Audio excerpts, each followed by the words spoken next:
오늘의 시대는, 우리가 살아가는 오늘의 이 시대는 무한 경쟁의 시대입니다. 우리가 어디에 있든지 간에, 학교에 있든지 간에, 직장에 있든지 간에, 사회에 있든지 간에 우리는 서로 경쟁하면서 우리의 능력을 최대한 발휘해야 좋은 평가 또 좋은 결과를 얻을 수 있습니다.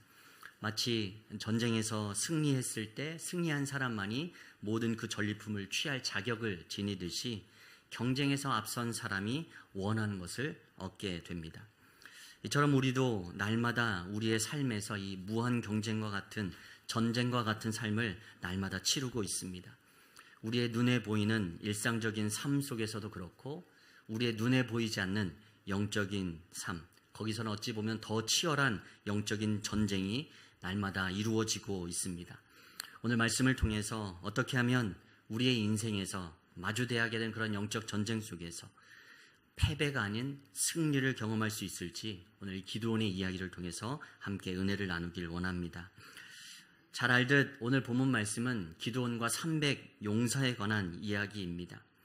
먼저 이 미디안과 전쟁을 치르기 위해서 모인 이스라엘 백성의 수는 총 32,000명이었습니다.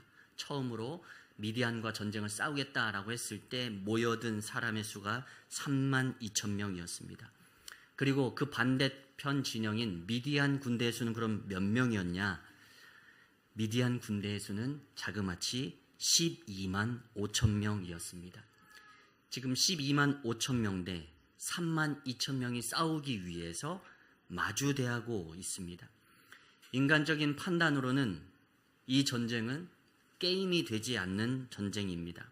적군에 비해서 턱없이 부족한 숫자, 약 4분의 1밖에 되지 않는 그 군사를 가지고 전쟁에서 승리한다는 건 거의 기적에 가까운 일입니다.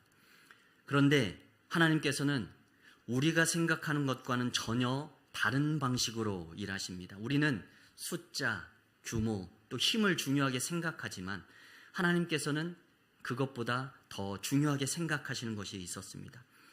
오늘 말씀 2절에서 하나님은 기드온에게 이렇게 말씀하십니다. 여호와께서 기드온에게 이르시되 너를 따르는 백성이 너무 많은지요. 하나님의 시선은 다른 것입니다. 32,000명 대 12만 5천 명. 그런데 하나님은 이스라엘 백성의 숫자가 너무 많다고 판단하십니다. 그런데 그 이유가 조금 독특합니다. 이스라엘이 나를 거슬러 스스로 자랑하기를 내 손이 나를 구원하였다 할까 함이니라. 아멘. 숫자가 4분의 1밖에 되지 않지만 하나님 생각하십니다. 이 숫자에 그들의 지혜와 전략이 더해지면 가능성이 희박하지만 이길 수도 있습니다. 불가능한 일은 아닙니다. 세계에 있는 전쟁 가운데 유명한 전쟁들이 있죠. 정말 터무니없이 적은 수적인 열세 속에서도 승리했던 유명한 전쟁들이 많이 있는데, 제갈량의 적벽대전, 또 이순신의 명랑해전, 이와 같은 전쟁들은 수적인 열세에서도 그들은 그 전쟁에서 그들의 전략으로 대승을 거두게 됩니다. 이처럼 세계사에 기록된 놀라운 전쟁들이 그런 수적인 열세에도 불구하고 기적적인 승리를 경험했던 것처럼 32,000명 가지고 12만 5천 명, 열심히 하면 어떻게 보면 기적과 같은 일이지만 이길 수도 있는 일입니다. 그래서 하나님은 혹시나 이스라엘 백성이 4분의 1에 밖에 되지 않는 이 숫자를 가지고 미디안과 전쟁을 해서 혹시나 승리해서 스스로 자랑할까 염려하셨던 것입니다. 그래서 3만 2천 명도 많다라고 생각하신 겁니다. 희망의 씨앗이 3만 2천 명이 있다고 보신 것입니다. 지금 하나님은 전쟁에 3만 2천 명 데리고 나가서 질까봐 걱정하신 것이 아니라 이 전쟁에서 3만 2천 명 가지고 승리해서 스스로 자랑할까봐, 스스로 자신을 높여 생각할까봐, 자고할까봐 하나님은 걱정하셨습니다. 질까봐 걱정하신 게 아니라 쟤들이 저러다가 이기면 어떡하나, 이길까봐 걱정하셨습니다. 이것이 매우 중요합니다. 하나님은 내 힘으로, 인간이 스스로가 내 힘으로 내가 스스로 해냈다고 자랑하는 것을 하나님은 싫어하십니다. 우리가 가지고 있는 힘, 우리가 가지고 있는 지혜, 엄격히 보면 내 것이 어디 있습니까? 다 하나님이 내게 주신 것인데 교만하여서 인간이 그것을 내 것이라고 착각할 뿐인 것입니다. 이것을 다른 말로 하면 교만인 것이죠. 하나님은 교만을 싫어하십니다. 베드로 사도는 그래서 이렇게 베드로전서에서 교훈합니다. 하나님은 교만한 자를 대적하시되 겸손한 자들에게는 은혜를 주시느니라. 하나님은 교만한 자를 대적하시되, 대적한다라는 말은 맞서 싸운다라는 의미입니다. 하나님은 교만한 자와 맞서 싸우십니다. 그냥 싫어하시는 정도가 아니라 그를 적처럼 여기시는 것입니다. 교만하면 하나님과 원수가 되는 것입니다. 그러나 겸손한 자는 하나님께서 은혜를 베풀어 주십니다. 지금 32,000명도 많습니다. 왜 그렇습니까? 그들이 교만할까 봐. 이 숫자 가지고 나가서 싸워서 이겨서 그들이 교만할까 봐 하나님이 걱정하셨던 것입니다. 우리가 새벽에 예레미야서의 말씀을 꽤 오래 묵상했습니다. 예레미야서의 초반부에는 남유다에 대한 하나님의 심판을 선포하십니다. 우상을 숭배한 남유다 사람들, 하나님의 백성 선택받은 선민이지만 남유다는 우상을 숭배했고 결국 하나님은 바벨론이라는 이방 나라를 들어서 심판의 도구로 사용하셔서 남유다를 멸망시키실 것을 예언하십니다. 그런데 예레미야 후반부에는 이 멸망한 남유다의 이야기가 아니라 이제는 바벨론에 대한 심판을 예언하게 하십니다. 남유다를 멸망시킨 바벨론, 그 바벨론은 또 뒤이어 일으켜지게 된 바사라는 나라에 의해서 멸망하게 되는데, 이 바벨론이 멸망한 이유를 뭐라고 하나님 말씀하시냐면 바로 교만이라고 말씀하십니다. 바벨론은 하나님의 심판의 도구일 뿐이었습니다. 하나님의 손에 들린 망치와 같은 것입니다. 그런데 망치가 자신이 한 일을 두고 스스로가 뽐내고 있는 것입니다. 하나님 보시기에 바벨론은 그와 같은 심판의 도구일 뿐인데 스스로 교만해져서 바벨론 그들이 자신들 스스로가 이루었다고 생각했습니다. 그것이 바로 하나님이 싫어하시는 교만입니다. 그래서 결국 바벨론 또한 하나님의 심판을 받게 된 것입니다. 이처럼 하나님은 교만한 자를 대적하십니다.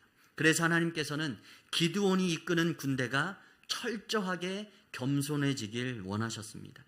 32,000명이면 혹시 그들 스스로가 이겨서 이 승리가 자신이 이룬 것이라고 교만할 수 있기 때문입니다. 그래서 하나님은 두 번의 과정을 통해서 이 32,000명이라는 이스라엘 군대를 300명이라는 숫자까지 줄이십니다. 125,000명 대 300명. 이것은 아무리 인간의 지혜와 전략이 있더라도 불가능한 숫자입니다. 125,000명을 어떻게 300명이 이깁니까? 인간의 힘으로는 절대적으로 할 수 없는 그 자리에까지 하나님이 이스라엘 백성을 낮추신다라는 것입니다. 그리고 그 자리에서 어떤 고백을 듣길 원하십니까? 내 힘으로가 아니라 하나님이 도와주셔야만 이길 수 있습니다. 하나님 아니면 안 됩니다. 라는 이 겸손한 고백을 받길 원하시는 것입니다. 마태복음 5장 3절에 이런 말씀이 있습니다. 심령이 가난한 자는 복이 있나니 천국이 그들의 것임이요. 아멘. 여기서 심령이 가난하다라고 했을 때 이 가난하다라는 말의 의미는 비참한 상황에 있다라는 의미입니다. 이 가난이라는 의미가 우리가 이제 남과 비교해서 저 사람보다 내가 덜 가졌을 때 내가 저 사람보다 가난하다라는 그 의미처럼 생각하기 쉬운데 그런 의미가 아니라는 것입니다. 비참하다, 비참한 상황에 처해 있다. 이것이 바로 가난에 담긴 의미입니다. 그냥 넉넉하지 못해서 마음껏 쓰지 못하고 절약해서 살아가는 서민의 그러한 가난함, 이런 상대적인 빈곤을 이야기하는 것이 아니라 파산 상태가 되어서 길거리에 나 앉은 상황, 이 절대적인 빈곤을 이 가난이 의미하는 것입니다. 당장 오늘 밤 잠을 청할 잠자리를 위해 걱정해야 하며 당장 내일 먹을 끼니를 위해 걱정해야 하는 그 상황에 놓인 사람이 바로 이 가난한 사람입니다. 심령이 가난한 사람, 심령이 이처럼 파산한 것 같이 비참한 상황에 처한 사람, 이 사람이 복이 있다고 말씀하십니다. 그런데 이렇게 심령이 가난하여져서 절대적인 빈곤에 처해서 정말로 비참한 상황 가운데 처해 있는 이 사람이 무엇이 복이 있습니까? 이런 게 복이라면 우리 가운데 누가 복을 하나님께 구할 사람이 어디 있겠습니까? 그런데 이러한 가난한, 정말 파산할 지경에 이르러서 비참한 상황에 처한 이 처지에 처한 사람이 누릴 수 있는 단 한 가지의 유익이 있다면 그것은 자신이 할 수 있는 것이 없기에 전적으로 하나님을 의지하고 찾을 수밖에 없는 상태에 처해진다라는 것입니다. 파산한 사람, 정말로 심령이 가난해져서 내 힘으로는 할 수 있는 것이 아무것도 없는 상태에 이른 사람이 가질 수 있는 유일한 유익은 내가 할 수 있는 것이 눈곱 하나만큼도 되지 않기 때문에, 내가 할 수 있는 것이 하나도 없기 때문에 전적으로 하나님을 의지하고 찾을 수밖에 없는 상태라는 것이 그가 얻을 수 있는, 그 상황 가운데 얻을 수 있는 단 하나의 유익이라는 것입니다. 고난이 내게 유익이라. 정말 우리가 이 고백만큼은 하고 싶지 않지만 이 고백이 또한 때로는 진리임을 또 깨닫게 됩니다.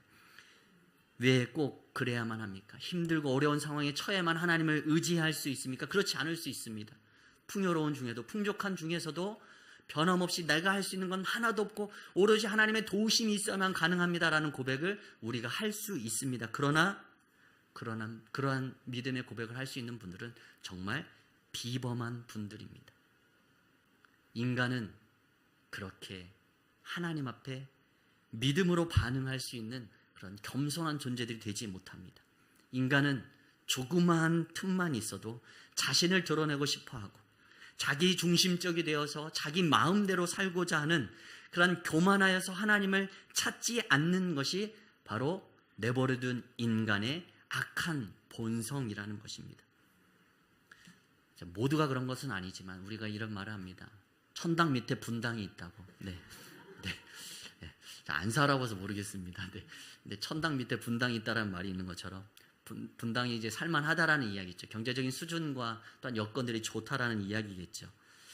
그런데 그렇게 부유해서 부족함이 없는 사람은 어찌 보면 천국이 필요하지 않을 수 있습니다. 천국을 사모하지 않고 이 땅이 좋사오니 여기가 좋사오니 오늘도 내일처럼 내일도 모레처럼 그렇게 살길 원합니다. 그렇게 살아가지 하나님의 도우심이 없으면 나는 살아갈 수 없습니다라는 이 믿음의 고백이 그분들의 심정에서 진짜 나올 수 있을 것인가? 정말 그렇게 나온다면 그분들은 정말 비범한 분들일 것입니다. 하나님이 기뻐하시는 진정한 겸손을 실천하는 분들이실 것입니다. 그러나 우리가 고난 가운데, 환난 가운데 내가 철저히 낮아지고 비워질 때, 나는 겸손해지길 원치 않는데 하나님이 나를 겸손할 수밖에 없도록 만드시는 그런 상황 가운데 처해졌을 때 우리는 다급하고도 진실하게 하나님 앞에 무릎 꿇게 됩니다. 하나님, 아무리 해봐도 안 됩니다. 하나님밖에 없습니다. 하나님 도와주십시오.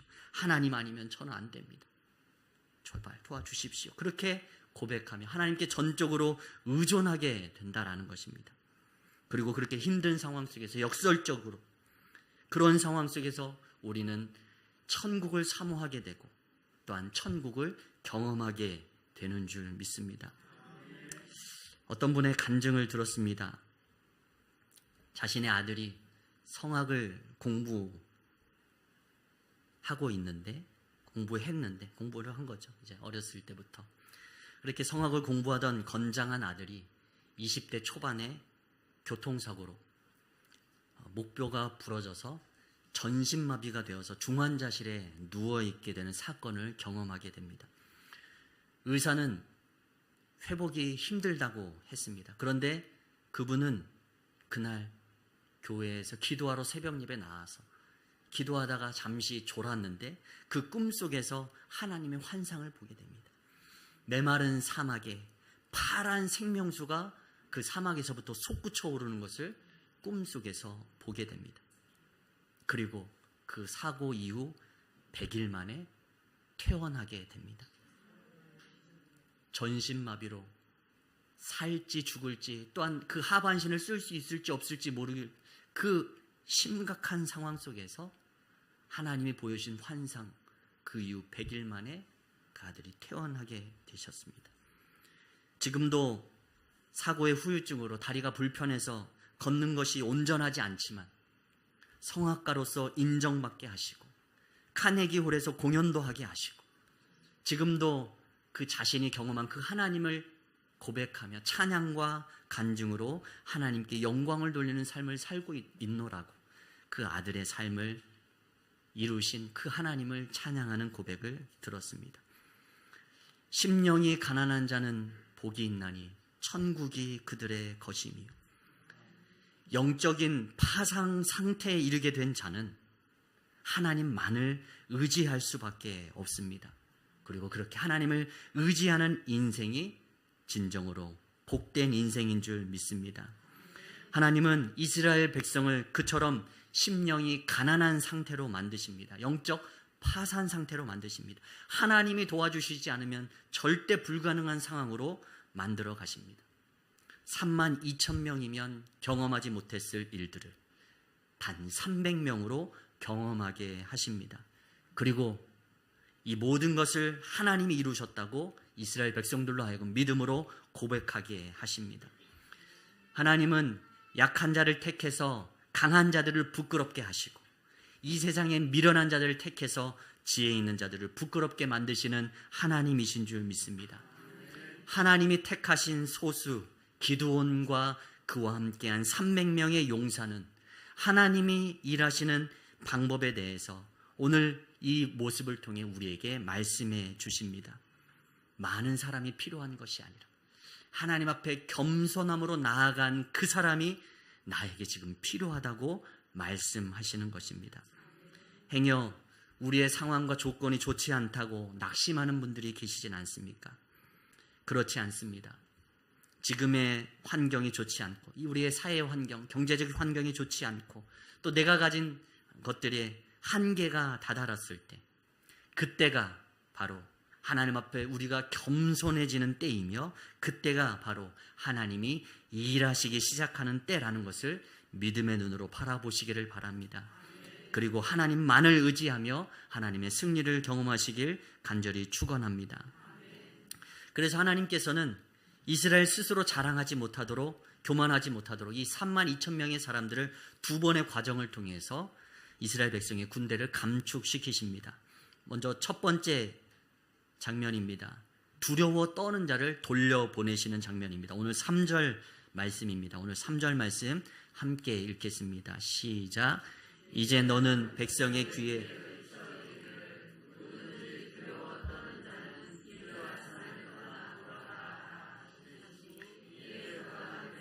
22,000명이요 남은 자가 10,000명이었더라. 아멘.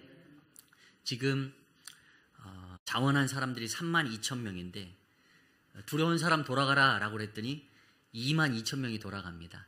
오합지졸입니다. 3분의 2가 두려운 사람 집에 가고 싶은 사람 집에 가라 이랬는데 거기에 있는 3분의 2가 전쟁터에서 적을 앞에 두고 뒤돌아서 엄마 보고 싶어 아니면 내 사랑하는 가족 보고 싶어 해서 돌아간 겁니다. 얼마나 오합지졸입니까? 근데 왜 이토록 그들의 마음속에 두려움이 가득했을까? 한 두 가지 정도로 생각해 볼 수 있는, 먼저 첫 번째는 이스라엘 백성은 이 기드온 이전에 40년 동안 사사 드보라의 시대를 보냈습니다. 그런데 이 드보라의 시대는 약 40년간 이어졌고 이 드보라가 사사로 있었던 때는 이스라엘의 태평성대를 이루던 시기였습니다. 그러니까 40년 동안 평화롭게 지내다가 이제 미디안이 공격해 오자 40년 만에 이스라엘 백성들이 군대를 소집한 것입니다. 40년 만에 군대를 소집했으니 그들이 준비된 군대의 모습이 아니었던 것입니다. 오합지졸이었던 것입니다. 싸워본 기억이 없고 칼 잡아본 기억이 없습니다. 지금 미디안 군대가 왔으니 나와서 싸울 사람 모여라 라고 해서 너도 나도 해서 다 끌어모은 사람이 32,000명인데 그들은 전쟁을 경험해 본 사람들이 아닙니다. 40년 동안 태평성대가 있었기 때문입니다. 그리고 12만 5천 명의 미디안 사람들의 군대가 진열을 갖추고 이스라엘 백성들 앞에 진을 쳤을 때 이스라엘 백성들은 그 미디안 군대 숫자 앞에 압도당했습니다. 이게 두 번째 두려움을 느낀 이유입니다. 말이 12만 5천 명이지 지금 3만 2천 명 모여 있는데 그들의 숫자가 얼마나 많아 보였겠습니까? 미디안 군대가 마치 메뚜기 떼와 같고 그들이 타고 왔던 낙타의 수가 해변의 모래와 같이 많아 보였다라고 기록합니다. 훈련도 부족하고 숫자의 차이도 많아서 전력 차이가 너무 많이 나는 것입니다. 그래서 이스라엘 백성들은 두려움에 휩싸였습니다. 두려움을 가지고 전쟁터에 나간다 군사가 병사가 두려움을 가지고 전쟁에 임한다? 그러면 백전백패일 수밖에 없습니다. 싸움은 기세입니다. 못 이기더라도 너 한번 나와봐 이런 허세도 있어야 되고 기세가 있어서 그 싸움에 나가야 이길까 말까인데 지금 그들은 두려워서 집에 돌아갈 사람 했더니 3분의 2가 손들고 집에 돌아간 상황입니다. 우리가 사극을 보면 장군들이 막 연설하지 않습니까? 전쟁터에 나가기 앞서서 병사들에게 그들의 그 용기를 북돋아주기 위해서 연설을 합니다. 너희들은 할 수 있다. 나만을 믿어라. 우리는 분명히 이번 전쟁에서 승리해서 저 땅을 점령하게 될 것이다. 그럼 병사들이 와 하면서 쿵 막 창을 땅에 부딪히기도 하고 손을 들고 외치기도 하면서 그들이 스스로가 전쟁터에 나가기 위해서 용기를 얻고 또한 기세를 세우는 모습들을 보게 됩니다. 자신감을 더 고조시키는 그러한 행동인 것이죠. 그런데 이스라엘 백성은 전력도 부족하고 싸워본 적도 없고 지금 숫자도 약하고 그러니 두려움에 휩싸여서 지금 싸울 그런 모습이 아닙니다. 두려움은 신앙적으로 보면 왜 두려울까요? 하나님을 믿지 못하기 때문에 두려운 것입니다. 두려움을 신앙적으로 해석하면 그것은 곧 하나님에 대한 불신이 있기 때문에 두려운 것입니다. 내 뒤에 전지전능하신 하나님이 계시 그 하나님을 믿는다라고 하면 세상에서 두려울 것이 없을 것입니다. 그러나 믿지 못하니까 두려운 것입니다. 지금 이스라엘 백성들 그들은 미디안 이방 민족과의 전쟁터에 서 있지만 하나님을 믿지 못했습니다. 그보다 더 불가능한 일들을 많이 경험했음에도 불구하고 지금 미디안과의 전쟁 속에서 그들은 하나님을 믿지 못하고 있습니다. 세상보다 더 큰 하나님을 믿지 못하고 지금 세상을 두려워하고 있는 것입니다. 요한복음 16장 33절은 이렇게 말씀합니다. 우리 같이 한번 읽겠습니다. 시작. 이것을 너희에게 이르는 것은 너희로 내 안에서 평안을 누리게 하려 함이라. 세상에서는 너희가 환난을 당하나 담대하라. 내가 세상을 이기었노라. 아멘. 예수님은 죄와 사망의 권세를 이기셨습니다. 우리에게 이 승리가, 이 최후의 승리가 예정되어 있는 줄 믿습니다. 세상보다 더 크신 주님을 믿는 믿음으로 환난 가운데서도 담대함으로 나아가게 되면 주님이 주신 평안함이 우리의 심령을 지배하고 다스릴 것이며 또한 하나님의 승리가 또한 오늘 우리의 승리가 될 줄 믿습니다. 성경은 하나님을 경외하는 것이 지혜의 근본이라 말씀하십니다. 우리의 마음속에 있는 세상을 향한 두려움을 버리고 하나님을 경외함으로 하나님을 두려워함으로 참된 승리를 경험하는 여러분의 삶이 되시길 간절히 축원합니다. 두려워하는 자들을 돌려보내고 나니 이제 10,000명이 남았습니다. 그러나 하나님께서는 10,000명도 너무 많다고 말씀하십니다. 그래서 군대를 감축하기 위해서 두 번째로 하나님은 그들을 물가로 데려가십니다.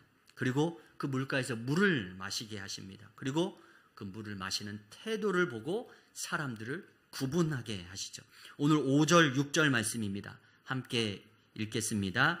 이에 백성을 인도하여 물가에 내려가매 여호와께서 기드온에게 이르시되 누구든지 개가 핥는 것 같이 혀로 물을 핥는 자들을 너는 따로 세우고 또 누구든지 무릎을 꿇고 마시는 자들도 그와 같이 하라 하시더니 손으로 움켜 입에 대고 핥는 자의 수는 300명이요 그 외의 백성은 다 무릎을 꿇고 물을 마신지라. 아멘. 지금 두 부류의 사람으로 나누시는데 무릎을 꿇고 물을 마시는 사람과 무릎을 꿇지 않고 물을 마시는 사람으로 구분하십니다. 우리가 시냇가에 흐르는 물을 마신다라고 했을 때 무릎을 꿇지 않고 물을 마시기는 참 자세가 어중간합니다. 어렵습니다. 무릎을 꿇어야 뭐 이렇게 머리를 시냇가에 대든 아니면 손으로 물을 움켜쥐든 두 손으로 움켜쥐든 이렇게 할 수 있는데, 지금 그렇게 했던 사람, 무릎을 꿇고 물을 먹은 사람과 무릎을 꿇지 않고 마시는 사람으로 이제 구분을 하신 것입니다. 무릎을 꿇지 않고 물을 먹는 사람은 그럼 어떻게 물을 먹었을까? 어떻게 먹었을까? 제가 이래저래 생각해 보는데, 어쨌든 무릎을 땅에 안 대고 어중간한 자세로 두 손으로 물을 움키기도 어려울 것입니다. 넘어지기 쉬우니까. 물을 앞으로 고꾸라지잖아요. 그러니까 사람이 그렇게 안 될 거고, 한 손으로 이렇게 해서 이렇게 입에 물을 적시는 정도로, 이해가 되시나요? 네, 이렇게 꿀꺽꿀꺽 마셔야 되는데 이 꿀꺽꿀꺽 못 마시고 이렇게 해서 이렇게 핥아먹는 정도가 되지 않았을까? 이제 여기서도 말하죠. 손에 움켜 입에 대고 핥는 자의 수는 300명이다 이렇게 말했습니다. 지금 갈증이 나서 물을 마셔야 되는데, 일반적인 지금 이제 힌트가 주어지지 않은 테스트입니다.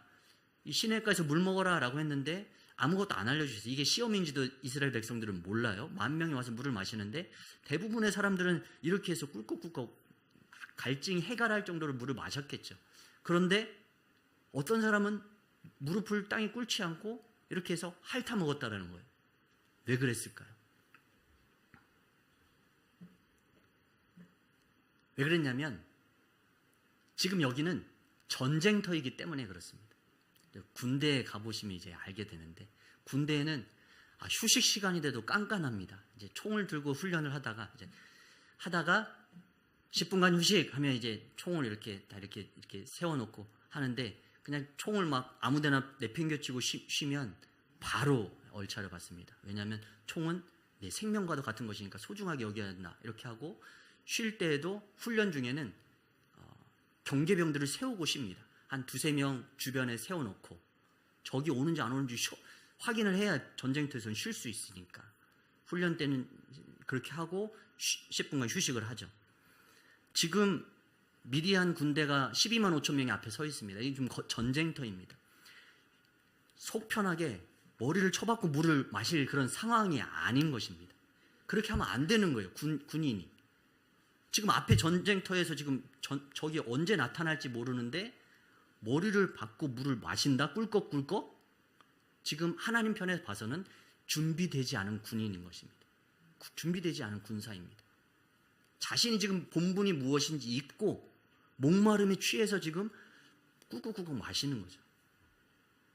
그런데 물을 핥아먹은 사람 어떻습니까? 앞을 쳐다보면서 누가 오나 안 오나, 지금 전쟁 중인데 이 지금 생각을 하고 지금 물을 마시는 것입니다. 이 두 번째 테스트는 백성들이 아무것도 모른 채 이것이 테스트인 줄도 몰랐습니다. 그리고 이 테스트를 치렀습니다. 그리고 두 부류의 사람으로 하나님이 나누십니다.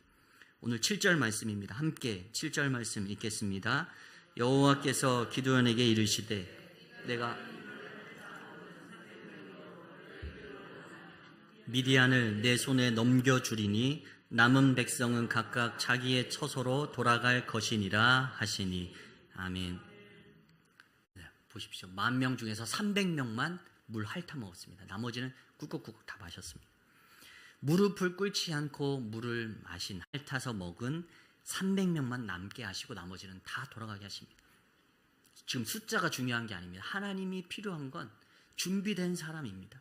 이 300명만 남아서 미디안과의 전쟁에서 싸울 자들로 선택받았습니다. 이 300명은 전쟁을 위해 깨어있는 마음으로 준비된 자세로 임했습니다. 물을 마시는 일상의 모습에서도 전쟁터에 맞게 경계 태세를 유지한 채 물을 마셨던 것입니다. 이런 사람을 하나님은 선택하시고 놀라운 기적, 놀라운 승리를 경험하게 하십니다. 이처럼 별것 아닌 것 같지만 일상적인 삶의 태도를 살펴보면 그가 진짜로 어떠한 사람인지 우리는 알 수 있습니다. 다윗이라는 사람이 그렇게 하나님께 선택받은 사람이었습니다. 다윗의 일상은 어떠한 삶이었습니까? 잘 아는 대로 양떼를 치는 목자였습니다. 시편 78편에 이런 말씀이 있습니다. 제가 읽습니다.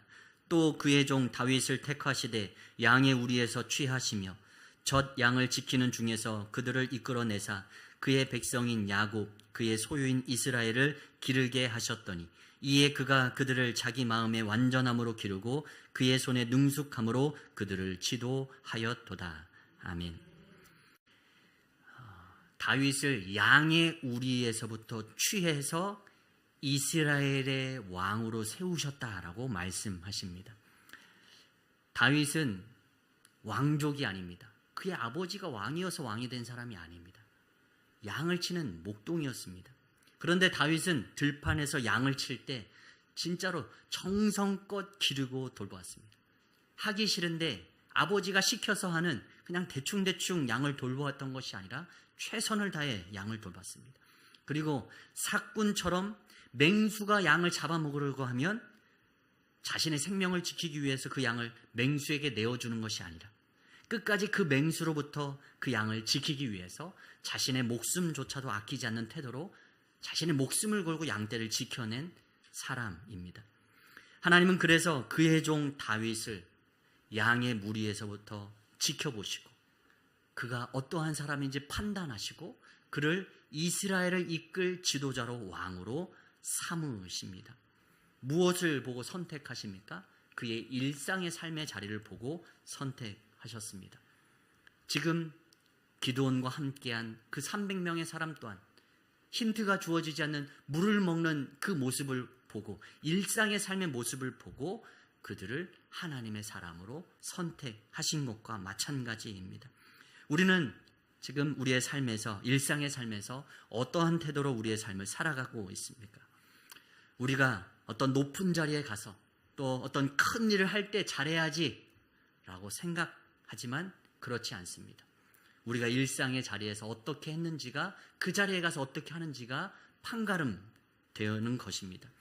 우리의 일상의 자리 그리고 작은 일을 처리하고 감당하는 그 모습을 보면 우리가 앞으로 어떻게 그 일에 임할 것인지 판단이 되는 것입니다.